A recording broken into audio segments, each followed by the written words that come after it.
the fern life cycle. Let's start looking at what we see out in nature, and that is usually the leaves.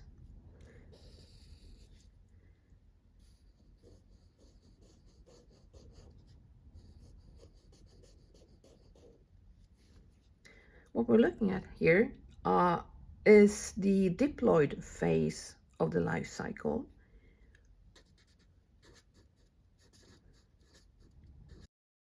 Which means that the cells have two sets of chromosomes.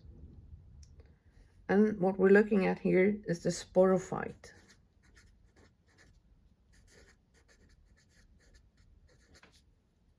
When we look at the lower side of leaves, we can usually see small dots. And if we take a closer look at those, it could look something. Here's a part of the leaf. There's small brownish things like that. And if we take an even closer look at that part and make a cross section, so we have the leaf here. We have structures, something along these lines. These are sporangia. One sporangium.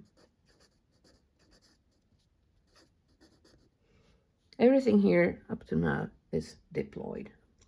So diploid, 2N, diploid. However, in the sporangia, what's happening here is that we have meiosis. And haploid spores are produced with a single set of chromosomes.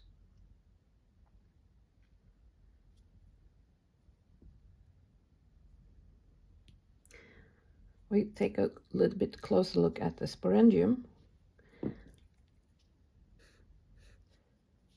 They have usually often a ring of really thick walled cells and then more thin walled cells. And inside here we have the spores. So this is the sporangium.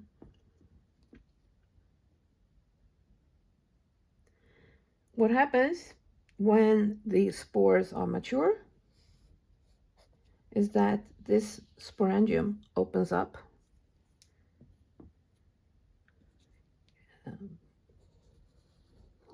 Strong, thick-walled cells are still there, but the other parts are broken, and the spores are falling out and dispersed a bit by wind, landing on the ground.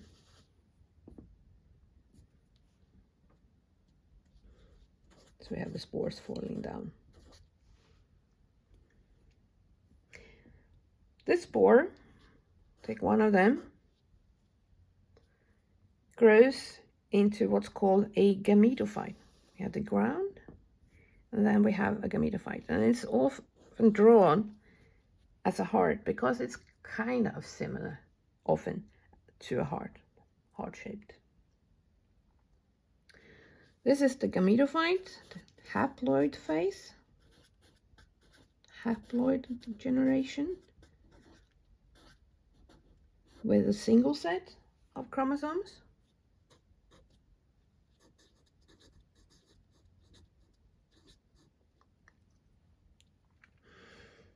And if we could take a look at different parts of this gametophyte,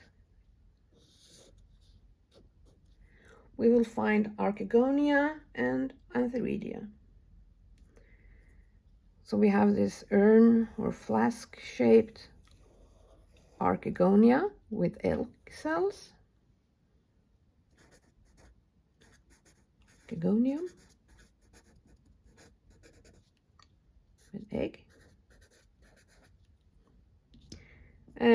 we have tiny, we're talking tiny. We're talking a few millimeters usually for the gametophyte in size. And the archegonium and the antheridium is then even smaller.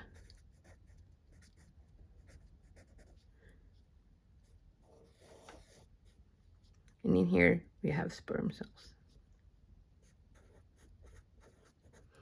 Everything is haploid here. A single set of chromosomes in the cells. Then what happens is that we get a fertilization.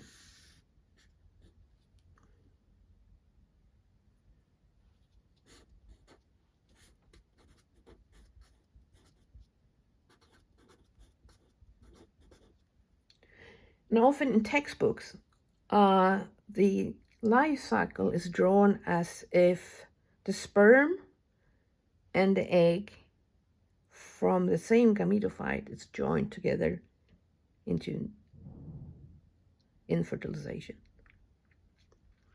However, it's not usually the case. Most often what happens is that the sperms, let's draw a little tiny antheridium here. The sperm from one gametophyte swims in water to the archegonium and egg on another gametophyte. And that's when we have a fertilization. I'm just drawing the archegonium here. After fertilization, we get a zygote, first diploid cell.